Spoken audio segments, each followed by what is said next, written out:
Dentre vários assuntos falados no mês de outubro, como Outubro Rosa, nós também temos uma data comemorativa muito importante, que é o Dia das Crianças. Durante esse mês, eu gostaria de trazer aqui alguns assuntos a respeito de alimentação e nutrição infantil, para tirar dúvidas de papais, mamães, vovós, da família inteira e fazer com que a criança desde cedo possa se relacionar da melhor forma possível com o alimento. Em consultório, eu atendo muitas gestantes a respeito de programação metabólica, planejamento do momento do parto, amamentação. Porém, a amamentação em si é algo que a criança já nasce sabendo fazer, é algo intuitivo. Agora, o momento que mais traz dúvidas para as mamães é a introdução alimentar. Por quê? Possivelmente você, assim como eu, a nossa introdução alimentar muitas vezes foi feita por papinhas. E hoje em dia as papinhas em si não são o método mais indicado para introduzir na alimentação das crianças. As papinhas eram usadas há alguns anos atrás porque acreditava-se que era importante complementar a alimentação dos bebês, além do leite materno, com alimentos. Como os bebês eram muito novinhos, a alternativa era fazer o quê? Amassar, liquidar, para fazer com que essa papinha ficasse bem aquosa e a criança conseguisse comer. Em termos de classificação, quando apenas o adulto oferece o alimento em formato de papinhas, nós chamamos esse método de tradicional, o antigo. É o que a maioria das pessoas acaba fazendo na introdução alimentar. Mas atualmente nós temos outros dois tipos de métodos chamados de participativo e BLW. Participativo é justamente a combinação do BLW com o método tradicional. E o BLW, exclusivamente falando, é uma sigla que, traduzindo, fala sobre o desmame guiado pela criança.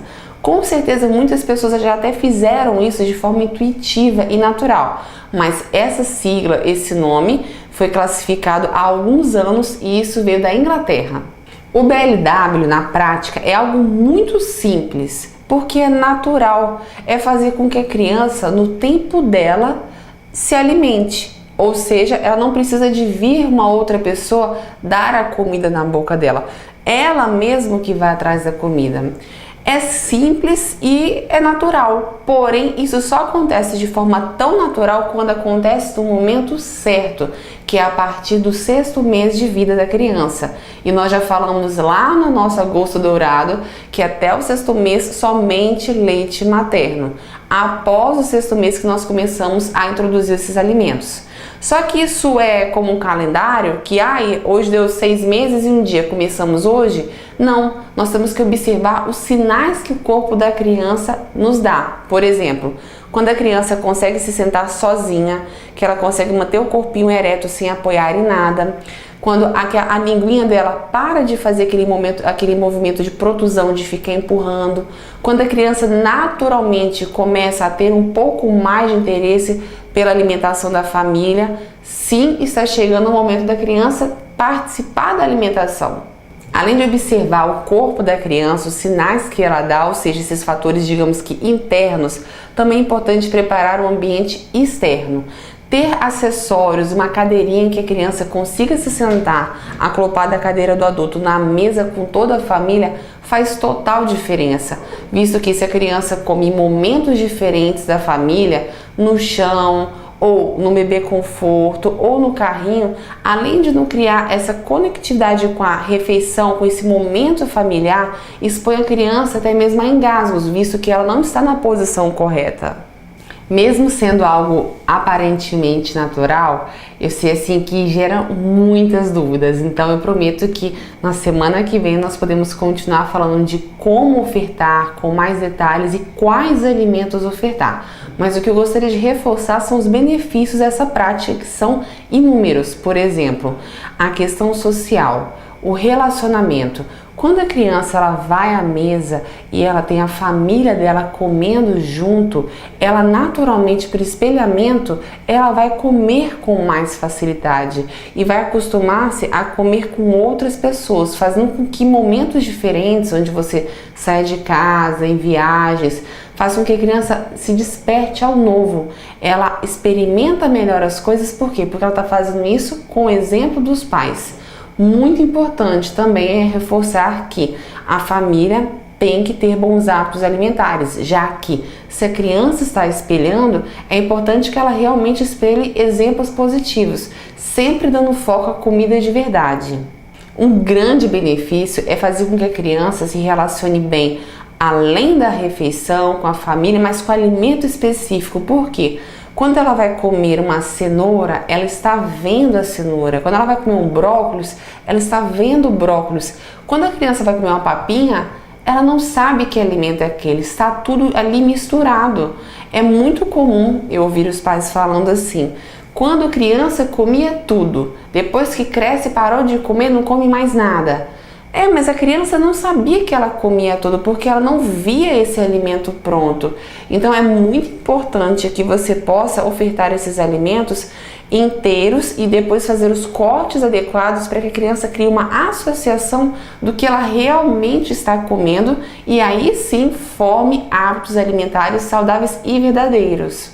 Um outro grande benefício é facilitar a erupção dentária, que para algumas crianças começa a partir do 5º mês, outras só próximo ao ano de idade. Cada criança tem o seu tempo e o seu corpo bem diferentezinho, mas quando a criança começa a comer os alimentos mais inteiros, isso é bom, porque começa a coçar. E o fato da criança ter que morder, que até então ela vai fazer com a gengiva, já que ela não tem dentes, faz justamente com que esse processo de erupção dentária fique mais fácil, menos dolorido e até mais prazeroso.